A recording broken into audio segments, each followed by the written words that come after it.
मैं अक्सर कहता हूं कि हम मशरकी कलीसिया हैं। मुझसे किसी ने सवाल किया, उसने कहा पादी साहब क्या फर्क है इस मशरकी और मगरबी कलीसिया में। मगरब जो है, मैं कलीसिया की बात नहीं कर रहा, ऑन द होल बात करता हूं। आज हम खुदा के पाक रूह के मुतालिक जो है वो बहुत सी ऐसी बातें सीखेंगे जो शायद इससे पहले कभी हमने गौर नहीं किया। और इन बातों के बारे में हमें इसलिए सीखना है कि हम बड़ी तेजी से खुदावंद की बादशाही की तरफ बढ़ रहे हैं। इन दिनों में आप कभी गौर करें तो बड़ी अजीब बातें रूनुमा हो रही हैं। मैं देख रहा था, एक मछली जो है वो सिर्फ समंदर के ऐसे हिस्से में पाई जाती है जिससे ऊपर कभी वो आती नहीं, बहुत गहराई में, और वो मछली आजकल जो है वो ऊपर आ रही है।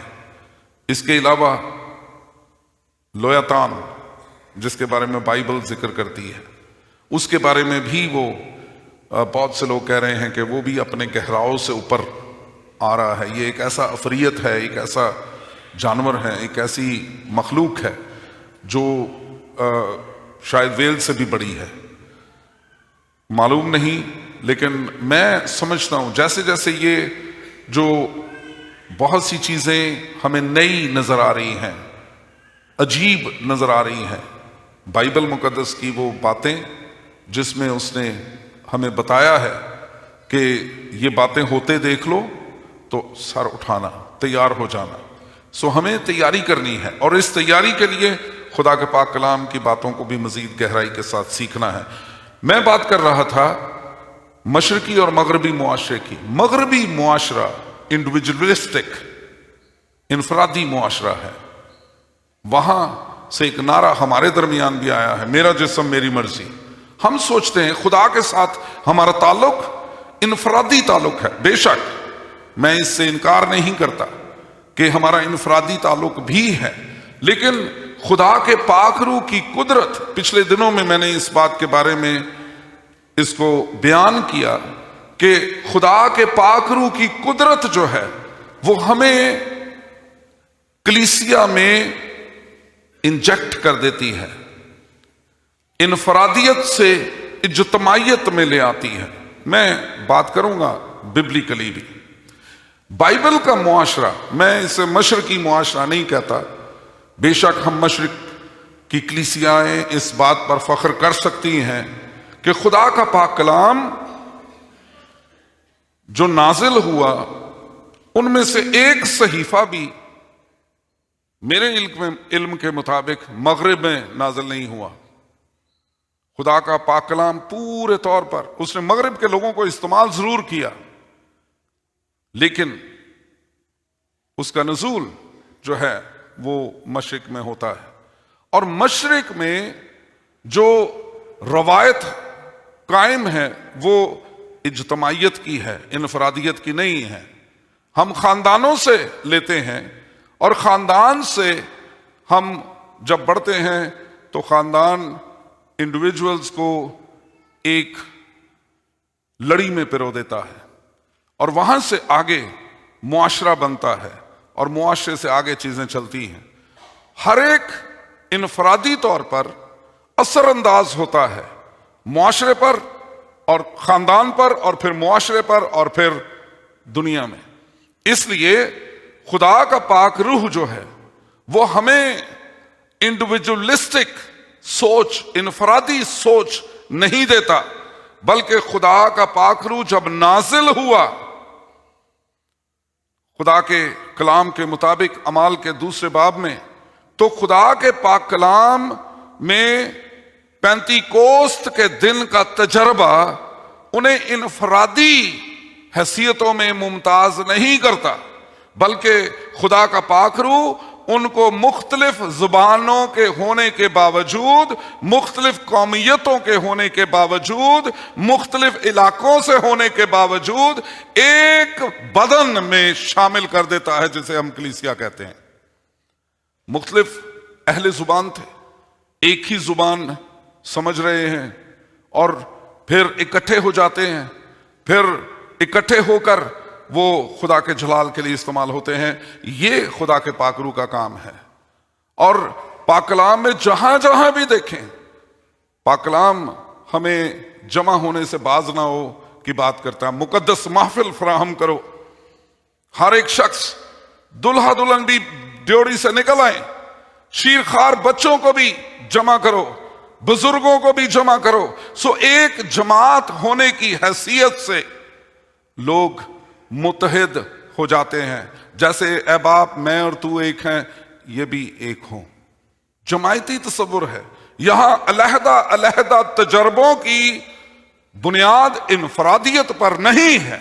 खुदा का पाक कलाम हमेशा इज्तमाइयत की बरकत की बात करता है। आप अगर देखें तो इनफरादी तौर पर किसी का भी गुनाह पूरी जमात की सजा बन जाता है। अक्ल बिन ज़ारा बिन ज़बदी ने खुदा के हुक्म की खिलाफ वर्जी की। खुदा ने कहा यरीहू में जब तुम फतह पालो तो मखसूस की हुई चीजों में से कुछ ना लेना। ज़ारा ने यह काम कर दिया। अक्ल बिन ज़ारा बिन ज़बदी ने, खुदा ने पूरी जमात को शिकस्त से दो चार कर दिया। पूरी बनी इसराइल ने एक शख्स की वजह से जो है वो सजा पाई। और जब हम पाक कलाम में और बहुत सी जगह हैं जहां पर खुदा इज्तमाइयत की बात करता है। सो मैं इस बात को जरूर कहूंगा, जब हम बात करने वाले हैं आज खुदा के पाक रूह के बपतिस्मे और उसकी मामूरी पर, तो खुदा के पाक रूह का बपतिस्मा तमाम ईमानदारों को इकट्ठा करके एक जमात बना देता है। और जब हम खुदा के पाक रूह की नेमतों को भी आगे चलकर देखेंगे तो खुदा के पाक रूह की नेमतें भी जो है वो जमायती तौर पर बरकत के लिए खुदा देता है। पाक कलाम में आप कुरिन्थस की कलीसिया के नाम पौलुस रसूल का पहला खत उसके 12वां बाब को पढ़े। सो खुदा का पाक कलाम जिस तरफ हमें ले जाता है वो जमायती बरकत, जमायती तरक्की की बात है। गैर जुबानों के लिए खुदा का पाक कलाम इनफरादी तरक्की की बात करता है, लेकिन नबूवत के लिए खुदा का पाक कलाम जमायती तरक्की की बात करता है। और खुदा का पाक कलाम इस बात को कहता है नेमतों की आरज़ू रखो, लेकिन नबूवत करना खुदा के पाक कलाम के मुताबिक कलीसिया की तरक्की है और खुदा कलीसिया की तरक्की चाहता है। आगे आज जिस पर मैं चाहता हूं कि हम ठहरे इस बात पर, खुदावंद का पाक कलाम हमें बताता है कि खुदा किस तरह से खुदा के पाक रूह को इस्तेमाल करता है इस दुनिया में हमारी इनफरादी तरक्की के लिए और हमारी इज्तमाई तरक्की के लिए। खुदावंद यीशु अल मसीह ने जब यहां अमाल की किताब में मुकद्दस लूका ने यह किताब लिखी, दो किताबें नए अहदामे में मुकद्दस लूका जो खुदावंद के डायरेक्ट शागिर्द नहीं थे, लेकिन गैर कौमों में से सिर्फ एक ही लिखारी खुदा ने लिया और वो मुकद्दस लूका है। बाकी तमाम के तमाम जितने भी बाइबल के लिखारी हैं, बाइबल के मुसन्नफीन हैं किताबों के, वो तमाम के तमाम यहूदी मजहब से ताल्लुक रखते हैं, यहूदी कौम से ताल्लुक रखते हैं। और इस लिहाज से मुकद्दस लूका ने थियोफिलस नाम के शख्स को ये दोनों रिसाले या दोनों किताबें लिखी। एक मुकद्दस लूका की इंजील है और दूसरा मुकद्दस लूका के जरिए लिखा जाने वाला रसूलों के अमाल की किताब है। और इस किताब में उसने थियोफिलस को यह बात लिखी कि यीशु अल मसीह ने किस तरह से अपनी जिंदगी गुजारी और फिर आसमान पर जाते हुए उसने 8वीं आयत को एलैबोरेट किया। यीशु अल मसीह ने कहा कि वक्तों और मियादों का जानना तुम्हारा काम नहीं है, ये तफसीरी किताबें लिख देना कि यीशु अल मसीह जो है वो इस साल में आ सकते हैं। हमने बहुत सी किताबें बड़े बड़े मुसन्नफीन की देखी हैं जहां बाकायदा तौर पर यीशु अल मसीह के आने की तारीख सेट कर दी जाती है, इस साल में यीशु अल मसीह आ रहे हैं। और बहुत सी ऐसी और बिदतें भी हैं, लेकिन पाकलाम में साफ तौर पर खुदावंद ने कहा वक्तों और मियादों का जानना जिन्हें बाप ने अपने ही इख्तियार में रखा है तुम्हारा काम नहीं। लेकिन पिछले जुमले के साथ कनेक्शन है। लेकिन जब रूहुल कुद्स तुम पर नाजिल होगा। मैं आज एक जग और पानी का ग्लास मैंने कहा था जी मुझे दे दीजिए। हाँ जी, जरा मेरे लेक्चर के दौरान जरा मुझे जग और पानी का ग्लास चाहिए। खुदावंद यीशु अल मसीह ने जब इन जुमलों को कहा कि लेकिन जब रूहुल कुद्स तुम पर नाजिल होगा तो तुम कुव्वत पाओगे और यरूशलेम और तमाम यहूदिया और सामरिया में बल्कि जमीन की इंतहा तक मेरे गवाह होगे।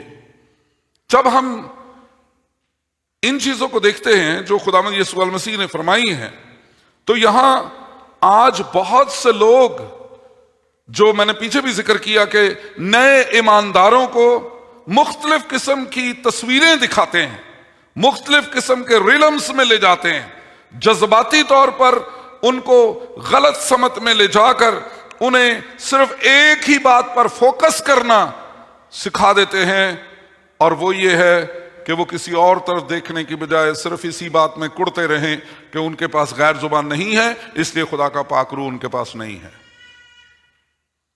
मेरे अजीजों, जब खुदावंद के पाक रूह के बपतिस्मे की बात होती है तो मैं पहले भी इस बात को कह चुका हूं, आज इसको सिर्फ दोहराना चाहता हूं कि ऐसे जो गलत फहमियां हैं इनके नरगे में कभी ना आइए। खुदा का पाक रूह का बपतिस्मा जिंदगी में एक दफा होता है, बार बार नहीं होता। और यह बपतिस्मा उस वक्त होता है जब खुदा का पाक रूह आपके अंदर आ जाता है, जब आप खुदावंद यीशु अल मसीह को अपना शख्सी निजात दहिंदा कबूल कर लेते हैं। मैंने इस पर बहुत ज्यादा बात की है, वो तुम्हारे साथ है और तुम्हारे अंदर होगा, इस पर मैंने बहुत ज्यादा बात की है।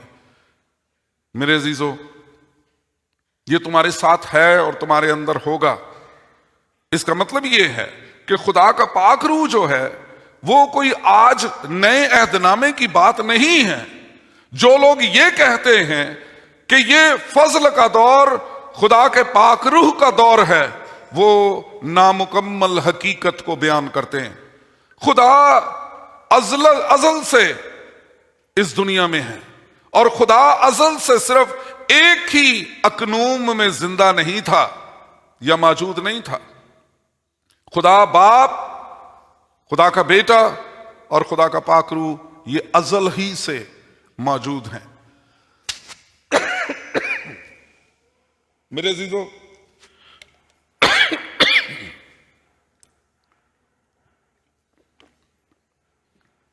अगर हम सिर्फ ये कहते हैं कि पुराना अहदनामा खुदा बाप का जमाना है, अगर हम ये कहते हैं कि नया अहदनामा उसके बेटे यीशु अल मसीह का जमाना और पैंतीकोस के बाद का दौर उसके पाक रूह का दौर है, तो मैं ये कहूंगा कि हम बाइबल की तालीम पर कायम नहीं हैं। इसलिए कि खुदा अलहदा अलहदा काम नहीं करता रहा। खुदा बाप, खुदा का बेटा यीशु अल मसीह और खुदा का पाक रूह ये पुराने अहदनामे में भी काम करते थे, ये नए अहदनामे के दौर में भी काम करते रहे और ये अब भी काम करते हैं। यीशु अल मसीह ने साफ का मेरा बाप और मैं अब भी काम करते हैं, वो दोनों एक हैं। उसने ये कहा बाप और मैं एक हैं, और जब बाप और मैं एक हैं तो फिर अलग अलग हैसियतों में इनको काम करना जो है वो हमें खुदा के पाक कलाम में नहीं मिलता। ये गलत तालीम है जिसमें तीनों को अलग अलग जो है वो काम करने के लिए जो है वो कहा गया या बयान किया जाता है। खुदा का पाक कलाम योएल नबी के सहीफे में अगर ये फरमाता है कि मैं आखिर वक्त में हर फर्द बशर पर अपनी रूह नाजिल करूंगा, तो इसका मतलब क्या है? हमें यह जानने की जरूरत है, खुदा का पाकरू अहद अतीक में नबियों पर नाजिल होता और नबूवत के लिए उनको कायलियत बख्शता था। लोग, मेहरबानी से ये कैमरे पे आ जाएं जी, लोग ये सोचते थे कि जिस पर जो नबूवत करता है या जिस पर पाकरू नाजिल होता है वो, यहां रख दीजिए, वो नबियों में से एक है। इसकी मिसाल हम खुदावंद के पाक कलाम में शमूएल नबी की किताब में पढ़ते हैं। जब खुदा ने बादशाह होने के लिए चुना साउल को, तो साउल पर खुदा का पाकरू नाजिल हुआ। उसको काम करना था, उसको संभालना था, खुदा की जमात को, खुदा की कौम को। खुदा का पाकरू उसे रहनुमाई देने के लिए उस पर जब नाजिल हुआ, उसको नबूवत करते देखा लोगों ने, तो सवाल एक किया, क्या साउल भी नबियों में से है? इसका मतलब यह है कि खुदा का पाकरू अहद अतीक में सिर्फ नबियों पर नाजिल होता, और या फिर अपने जलाल के लिए उसने बजलीएल के बारे में लिखा। उसने जब खैमा इज्तिमा को बनाना था तो पाकरू जो है वो मामूर उसने किया उसको, ताकि वो खुदा के उस हैकल को बनाए, उस खैमा इज्तिमा की चीजों को बनाए। इसके साथ साथ समसून पर खुदा का रूह नाजिल होता रहा, ताकि वो इस्राएल की जमात को फिलिस्तियों के हाथ से छुड़ाए। पाकरू काम करता रहा अहद अतीक में, लेकिन जब यहां लिखा है कि मैं हर फर्दे बशर पर रूह को नाजिल करूंगा, तो यहां मैं बताना चाहता हूं कि खुदा आखिर जमाने में जो भी उसके घराने में शामिल हो यीशु मसीह के वसीले, उसको पाकरू देना चाहता था। और उसमें कोई फर्क नहीं है। तुम्हारे बेटे बेटियां नबूवत करेंगे, कलाम सुनाएंगे वो, और तुम्हारे बूढ़े ख्वाब और जवान रोया देखेंगे, बल्कि उन अय्याम में गुलामों और लौंडियों पर भी अपनी रूह नाजिल करूंगा। अनिस्मस जैसे लोग जो फिलमून के घराने में गुलाम के तौर पर थे, खुदा ने उनको भी चुना, उसकी जिंदगी को तब्दील किया। और आप फिलमून का खत पढ़ें तो पालूस रसूल उसे कहता है कि अब इसको मेरा भाई और अपना भाई समझकर इसको कबूल करना। गुलाम और लौंडियां जो किसी हसीयत में ही कबूल नहीं किए जाते थे, उनको भी खुदा पाकरू के वसीले से एक जमात में ले आता है, और वो कलीसिया है। इसलिए मैं यहां पर जब खड़ा होकर ये कहता हूं कि हमारी पोजीशंस कुछ भी हो, हमारी तालीम, हमारी दौलत कुछ भी हो माशरे में, लेकिन जब हम खुदा की कलीसिया के रुकन बन जाते हैं, ईमानदारों की जमात के रुकन बन जाते हैं, तो हम एक हो जाते हैं। खुदा का पाक कलाम ये कहता है कि ना यहूदी रहा, ना यूनानी, ना गुलाम, ये ना आजाद, ना खातून, ना मर्द, फर्क मिट जाते हैं, और खुदा का पाकरू सबको एक कर देता है। ये है पेंतीकोस्त का तजर्बा। इनफरादी तौर पर नहीं, इज्तमाई तौर पर खुदा जो है वो बरकत देता है। इसलिए कि पहला कुरिन्थियों 12वां बाब और 13वीं आयत में लिखा है, we were all baptized into one body. हम एक जिस्म में, एक जमात में जो है वो पाकरू के जरिए से बपतिस्मा दिया जाता है, वेदर ज्यूज और ग्रीक्स, वेदर स्लेव्स और free, and we have made to drink into one spirit. हम एक रूह होने के लिए एक जमात का हिस्सा बनते हैं। हम अलग अलग लोग नहीं हैं। ये है मशरकी तालीम। हम ये नहीं कह सकते कोई बात नहीं, आज चर्च नहीं जाते, घर पे ही इबादत हो जाती है, खुदा तो हर जगह मौजूद है। अगर खुदा इस तरह से इबादत करवाना चाहता तो कभी भी एक जमात की सूरत हमें अपने पाकरू के वसीले बपतिस्मा ना देता। खुदा ने कहां जो है वो लिखा है कि वो इनफरादी तौर पर बरकत वो देता है जरूर, लेकिन जमायती बरकत इससे बड़ी है, कलीसिया में शमूलियत इससे बड़ी है। और खुदा का पाकरू इंसानों को खुदा के साथ अनइंटरप्टेड फेलोशिप में ले आता है। ये मैंने पहले भी बयान करा। यहां पर 3 की एलिमेंट्स हैं। जब हम खुदावंद के पाक रूह की मामूरी को देखते हैं, मैं थोड़ा सा जो है वो आपको एक कुछ दिखाना चाहता हूं। ये पानी है और ये ग्लास है। पानी ग्लास के साथ है, मानते हैं इस बात को? मैं थोड़ा सा ऊपर ले आता हूं। ये पानी ग्लास के साथ है। ये क्या हो रहा है? पानी कहां जा रहा है? वो तुम्हारे साथ है और तुम्हारे अंदर होगा।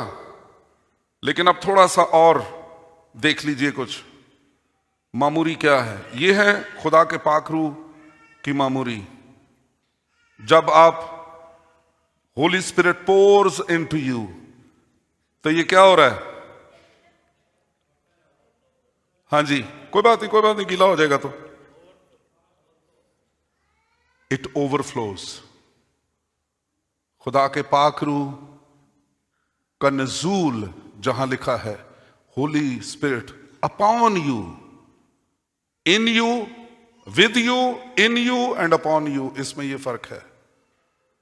ये तीनों चीजें ये ले लीजिए जरा।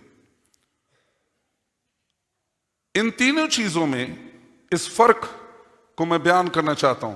खुदा के लोगों के लिए खुदा का पाक रूह जो है वो कभी भी खुदा रोकता नहीं है। खुदा का पाक रूह, खुदा उसके मुतल्लिक है। खुदा का पाक कलाम कहता है, क्या अगर तुम्हारा बेटा तुमसे मछली मांगे तो तुम उसे सांप दोगे? अगर वो तुमसे कोई अपने लिए चीज मांगे तुम उसे कभी भी बुरी चीज नहीं देते। तुम अगर जिस्मानी बाप होकर उसके लिए ये जज्बात रखते हो तो खुदा का पाक रूह मांगने पर खुदा बाप तुम्हें वो क्यों नहीं देगा?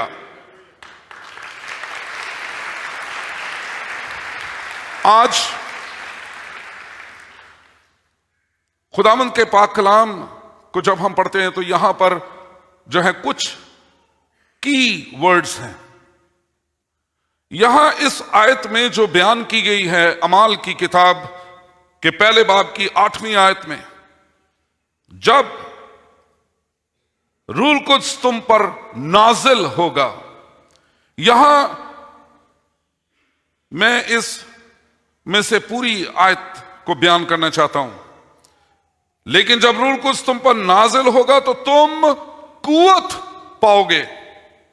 खुदा के पाक रूह का पहला काम आपकी जिंदगियों में दाखिल होकर आपको कुव्वत से मुलब्बस करना है। यहां जो लफ्ज कुव्वत के लिए इस्तेमाल किया गया है वो डुनामिन है, जहां से आगे डायनामाइट भी लिखना है, डायनामिक भी निकला है। खुदा के पाक कलाम को जब हम कुव्वत पाओगे के अल्फाज में देखते हैं तो इसका मतलब यह है कि जब तुम ये कुव्वत पाओगे तो फिर क्या करोगे? तुम जुबानें बोलोगे? क्या करोगे तुम? क्या तुम अलहदा से अपनी कलीसिया बना लोगे? क्या करोगे तुम? क्या तुम पहले से मौजूद रासिखुल अकीदा कलीसियाओं को, जिनकी तारीख यीशु मसीह के शागिर्दों के दौर तक चली जाती है, तुम उनको कहोगे वहां पाक रूह नहीं है? अदालत करना शुरू करोगे? जी नहीं। वहां पर लिखा है कि जब रूह कुद्स तुम पर नाजिल होगा तो तुम कुव्वत पाओगे और क्या करोगे? यरूशलेम, तमाम यहूदिया और सामरिया में, बल्कि जमीन की इंतहा तक क्या होगा? मेरे गवाह होगे। यह है वो काम जो खुदा का पाक रूह आपसे करवाना चाहता है, और यही वो काम है जो खुदा ने अपनी कलीसिया के सुपुर्द किया है। यीशु मसीह का इरशाद आज़म क्या है? जाओ और सारी खलक के सामने जाकर क्या करो?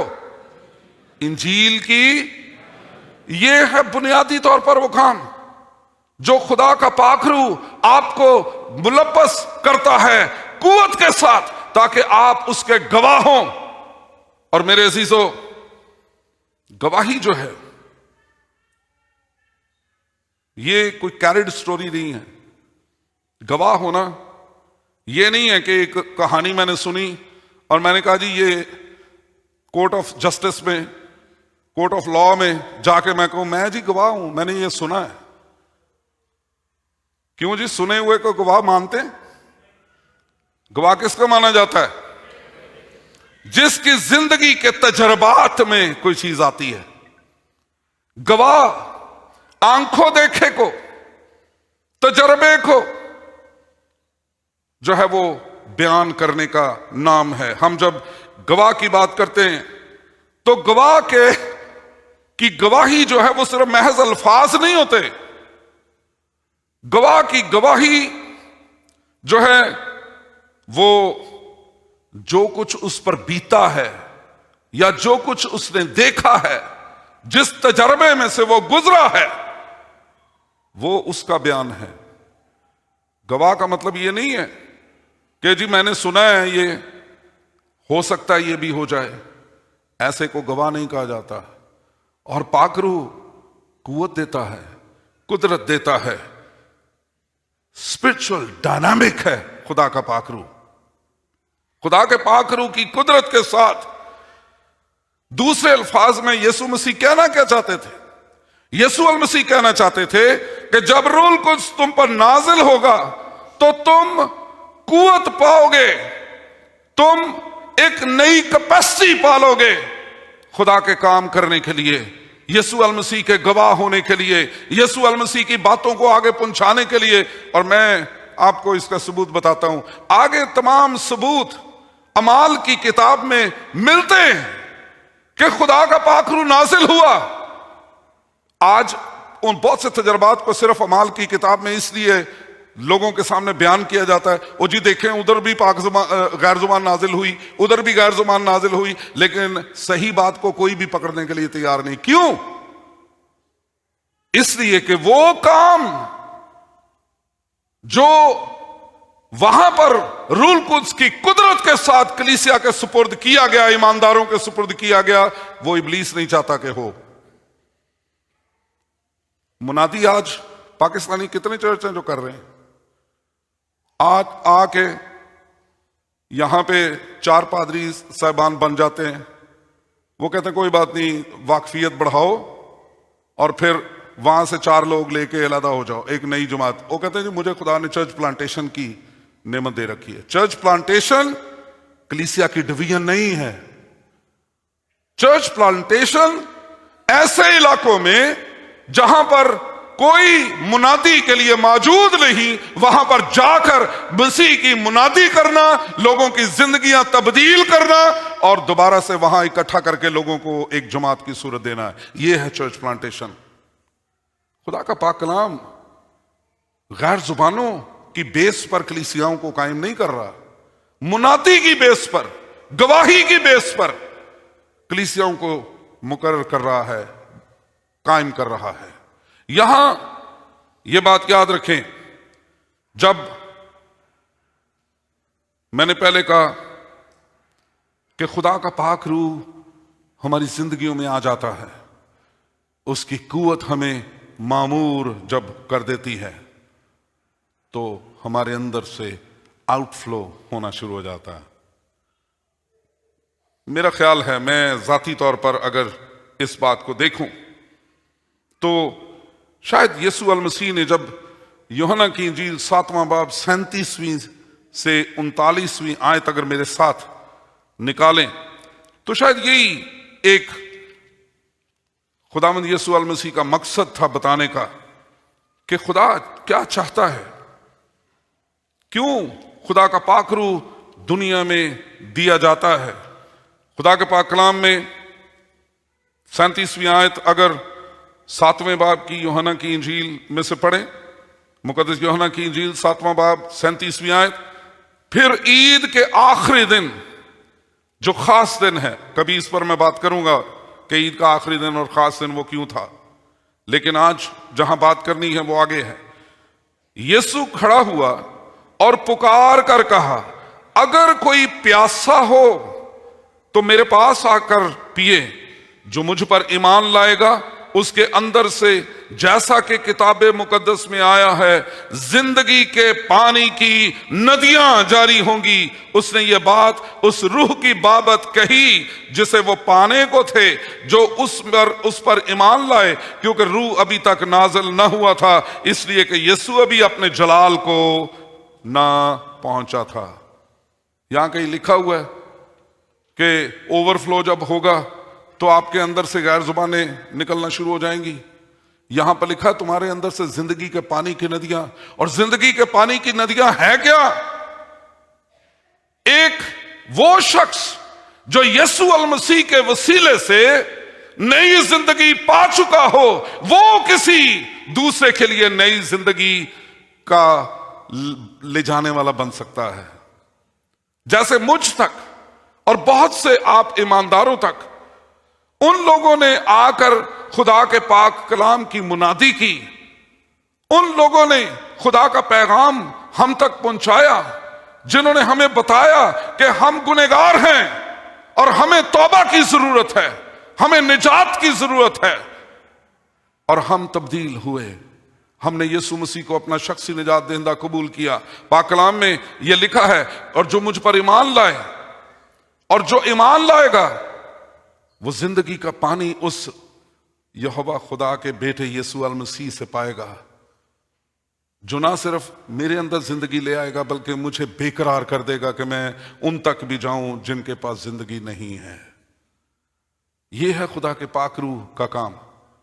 खुदा के पाक रूह का काम कलीसियाई बरकत देना जरूर है, लेकिन इज्तमाई तौर पर कलीसिया के सुपुर्द जिम्मेदारी को देना है।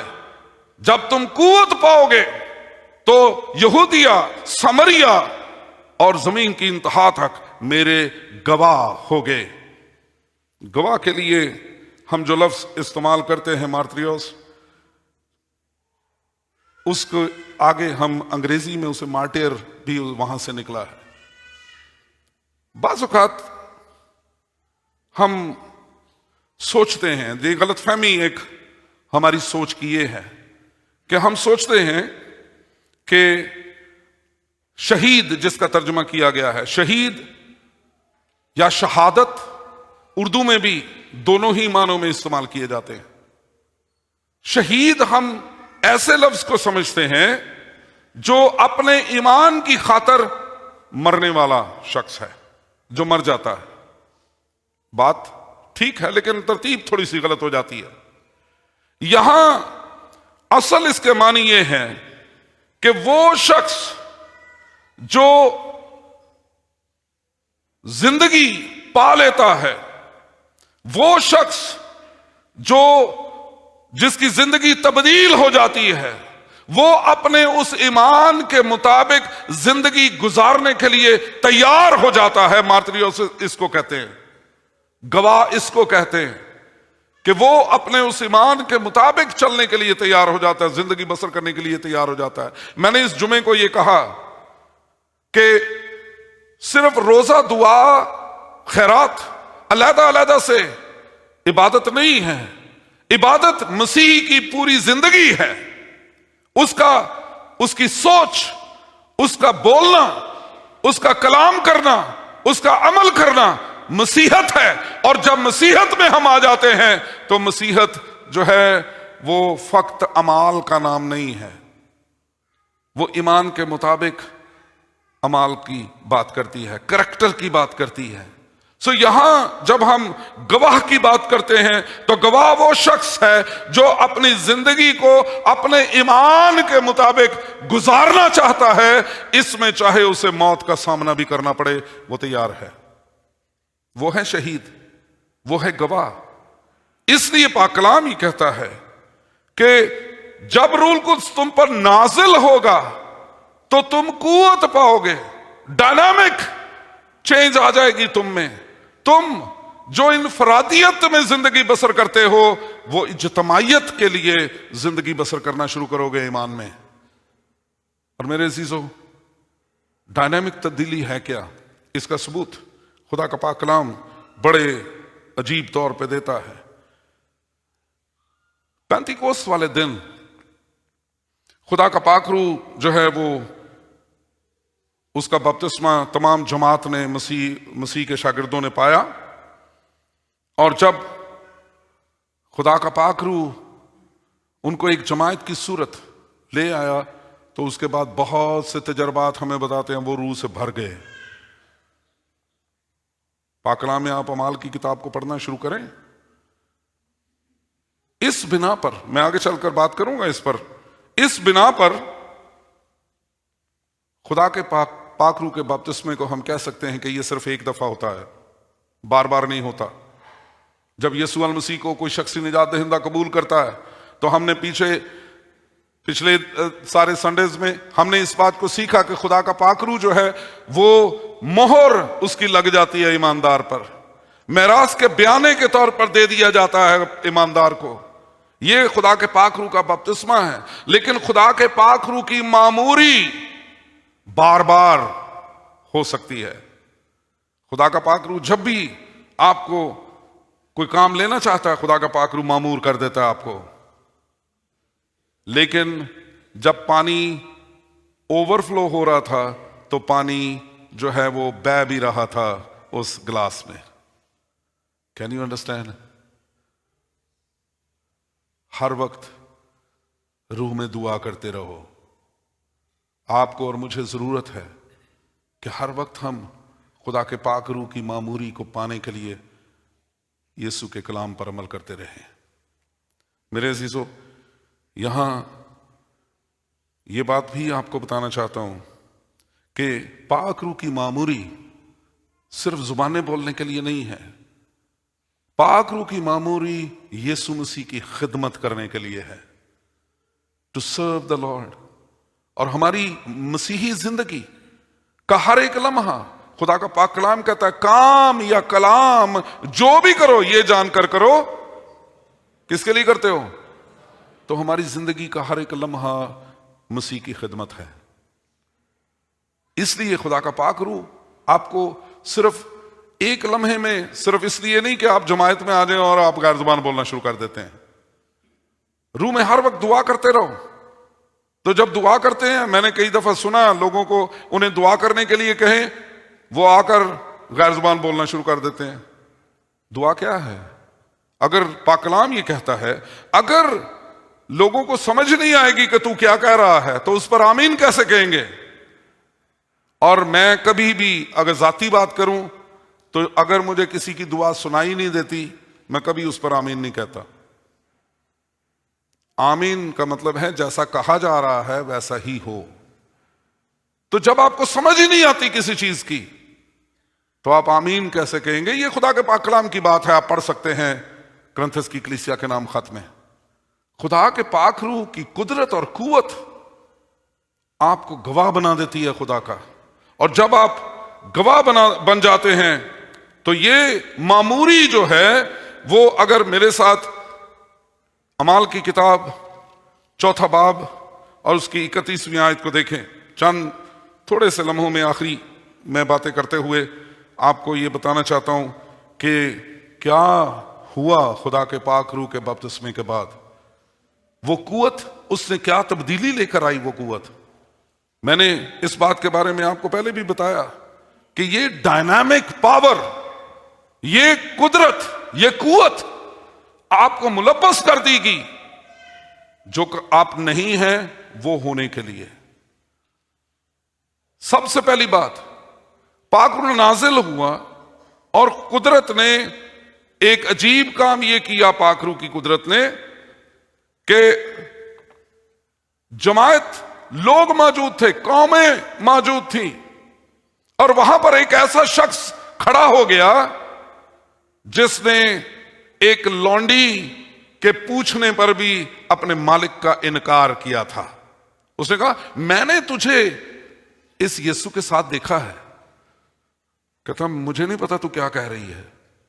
कभी सोचें, ऐसा शख्स कैसे जाकर गवाही देगा सबके सामने? वो जो चंद लोगों के सामने भी अपने मालिक का इकरार नहीं कर सका कि हां मैं इसका शागिर्द हूं। कैसे? चंद दिनों के बाद, 40 दिन, और पाक कलाम कहता है वो खड़ा हो गया। उसने कहा उस यीशु को जो जिंदगी का मालिक था तुमने मारा है। छोटी बात थी। और उस जमात में से, उस दलेरी के नतीजे में, उस तब्दीली के नतीजे में जो उसके अंदर खुदा के पाक रूह ने लाई, कितने लोग मसीही हो गए? कितने लोग? किसी को नहीं पता। पढ़िया करो बाइबल, कभी कभी कभी कभी पढ़ लिया करें। हाँ जी, कोई बताएगा कितने लोग? 3000 लोग मसीह में आ गए उस शख्स के। क्या ये कुदरत नहीं है पाक रूह की? उसने तो कहीं नहीं नारे मारे और चलो जी इन 3000 लोगों को लेकर लादा पतरस की कलीसिया बना लें। क्या किया उसने? आज किसी को मिल जाए मुझ जैसे बंदे को 3000 की जमात, तो मैं कहना मेरे से बड़ा बिशप ही कोई नहीं। पाक रूह ने ऐसा नहीं किया। पाक रूह ने डायनामिक पावर दे दी। और वो लोग, जरा पढ़े मेरे साथ चौथे बाब की 31वीं आयत। क्या लिखा है जी? चौथे बाब की 31वीं आयत में लिखा है, जब वो दुआ कर चुके तो जिस मकान में जमा थे वो हिल गया और सब रूह कुद्स से मामूर हो गए, भर गए। और क्या किया उन्होंने? गैर ज़बानें बोलनी शुरू की। क्या लिखा है? मोज़े करने शुरू किए। क्या किया है? जरा बोले ना, क्योंकि यहां तो गैर ज़बान नहीं यहां बोलते। बड़ा इतराज होता है लोगों को, पादरी सैमुअल टाइटस रूह के खिलाफ बातें करते हैं। ये पाक कलाम अगर बात कर रहा है तो पादरी सैमुअल टाइटस तो करेगा। क्या लिखा है? सब रूह कुद्स से भर गए। और ये लिखा, और खुदा का कलाम। तो फिर खुदा की कुदरत पाक रूह की क्या है? वो आपको क्या बना देता है? वो आपको इंजील के गवाह बना देता है। यह है कुदरत खुदा के पाक रूह की। और कलीसिया लिखा है बढ़ती गई। आगे बढ़ते हैं, 13वें बाब की 9वीं आयत। अमाल की किताब 13वां बाब और उसकी 9वीं आयत। क्या लिखा जी? और साउल ने, जिसका नाम पालूस भी है, रूह कुद्स से भरकर उस पर नजर की। और फिर आगे क्या हुआ? अलीमास के साथ उसका तजर्बा, जादूगर के साथ। और फिर कहा, ए इब्लीस के फर्जंद, तू जो तमाम मकारी और शरारत से भरा हुआ और हर तरह की नेकी का दुश्मन है, क्या खुदा की सीधी राहों को बिगाड़ने से बाज नहीं आएगा? पाक रूह आपको दलेरी दे देता है, डायनामिक पावर दे देता है कि आप झूठ के सामने सच को बयान करना शुरू करें। और आज जो बड़ा दावा करते हैं ना खुदा के पाक रूह के भरने से, उनको कभी कहें, मुझे जब मिलते हैं तो कहते हैं तुसी बड़े दलेर आदमी हो, दलेर पादरी हो। दलेरी खुदा का पाक रूह देता है सच बोलने की। सच से वाकिफ हो और सच तुम्हें क्या कर देगा। तो सच का रूह क्या है? वो आपको आजादी दे देता है। साउल ने वहां पर सच्चाई को बयान करना शुरू किया। जादूगर था, डर नहीं लगा। आज हमारे मसीही घरों में मैं जाता हूं, मैनू लगता पादी साहब मेरे ते किसी ने कुछ कर दिता है। और जो करने वाला ना वो हमेशा होती है या नंद या भाभी, होर कोई नहीं लगता। इस जादूगर ने पालूस का क्या बिगाड़ लिया? खुदा का पाक रूह जब आपकी जिंदगियों में आ जाता है तो पाक कलाम कहता है इब्लीस का मुकाबला करो तो वो तुमसे। क्या मैं और आप अपनी कुव्वत में मुकाबला कर सकते हैं? ये खुदा के पाक रूह की कुदरत है जिससे वो हमें कुव्वत देता है, डायनामिक पावर, कि हम सामना करते हैं इब्लीस का। और इफ्सियों का खत, आखिरी हवाला पढ़ेंगे, इफ्सियों का खत 5वां बाब 17वीं और 18वीं आयत। इफ्सियों के नाम पौलुस रसूल का खत 5वां बाब क्या कहता है? खुदा का पाक कलाम लिखा है 17वीं और 18वीं आयत में। 5वां बाब 17वीं और 18वीं आयत लिखा है, और शराब में मतवाले, ऊपर देखें जरा 17वीं आयत, इस सबब से नादान न बनो, बल्कि खुदा की मर्जी को समझो कि वो क्या है। और शराब में मतवाले न बनो, क्योंकि इससे बदचलनी वाक़ई होती है, बल्कि रूह से। शराबी खुदा की बादशाही में दाखिल नहीं होंगे। शराब के परमिट रख के और खुदा के घर में खिदमत के लिए चाहे आप ढेरों पैसे भी दे दें, मकबूलियत है? शराब में मतवाले ना हो।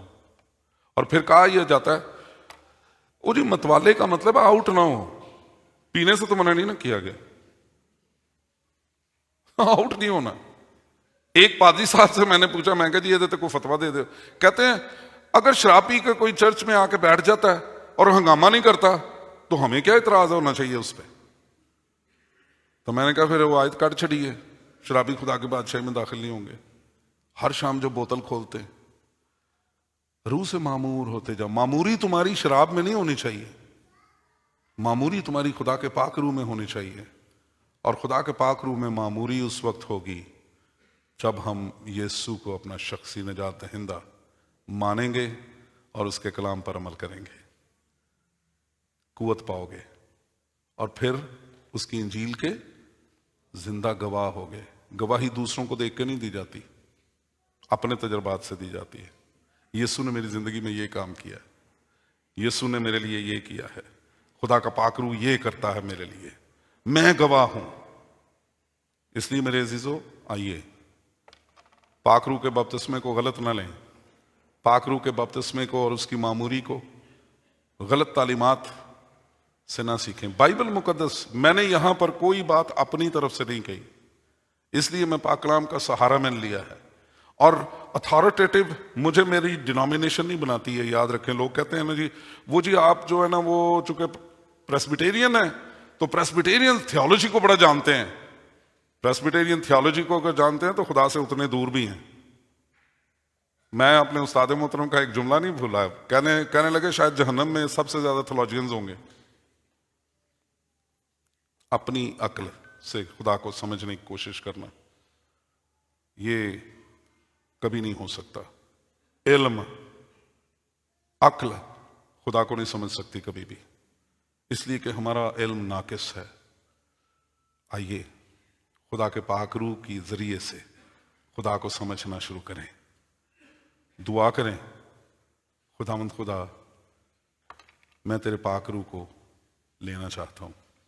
हम उसकी नेमतों को तो लेना चाहते हैं पर यीशु को नहीं लेना चाहते जिसने ये वादा किया है। जरा देखें ऐसे लोगों के पास बैठकर, आपको उनकी जिंदगियों में यीशु नजर नहीं आएगा, उसकी जिंदगियों में आपको मोजज़े नजर आएंगे, उनकी जिंदगियों में आपको गैर जुबानें नजर आएंगी, यीशु की गवाही नहीं मिलेगी। और ये कभी हो नहीं सकता कि जिसमें खुदा का पाक रूह हो वो यीशु की गवाही ना दे। अगर आपके मोहल्लों में, आपके पड़ोस में, आप जहां रह रहे हैं, आपके ऑफिस में जहां आप काम कर रहे हैं, आपके अदारों में जहां आप रहते हैं, अगर आपके इर्द गिर्द रहते हुए लोग यीशु से वाकिफ नहीं हैं तो फिर आपको सोचने की जरूरत है, क्या खुदा का पाक रूह आप में है? क्योंकि खुदा का पाक रूह तो टिकने नहीं देता आपको, वो तो जहां भी है गवाही देने के लिए आपको मजबूर करता है, आपको पावर देता है। यीशु निजात दहिंदा है, उसके अलावा और कोई नहीं। कॉम्प्रोमाइजिंग स्पिरिट नहीं है पाक रूह। जहां ये हम कहें ओ जी हम भी आपकी तरह यीशु पर ईमान रखते हैं, नो, बाइबल के यीशु पर ईमान रखना कुछ और है।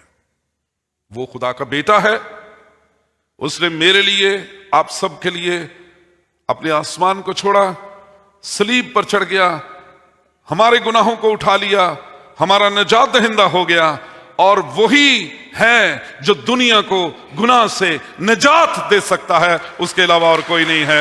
यह है गवाही, और इस गवाही को खुदा का पाक रूह दूसरों तक पहुंचाने के लिए आपको तैयार करता है।